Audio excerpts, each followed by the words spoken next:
Empok Alpa meninggal dunia di tengah ketenarannya sebagai komedian dan pembawa acara. Pemilik nama asli Nina Carolina itu meninggalkan rumah mewah mirip kediaman Raffi Ahmad yang menjadi hunian impiannya, mengutip laman grid.id.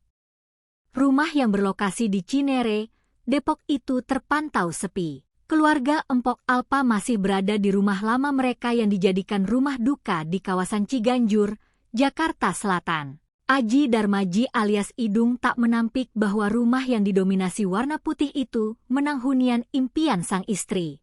Dia pun masih teringat sosok Empok Alpa apabila berada di rumah tersebut.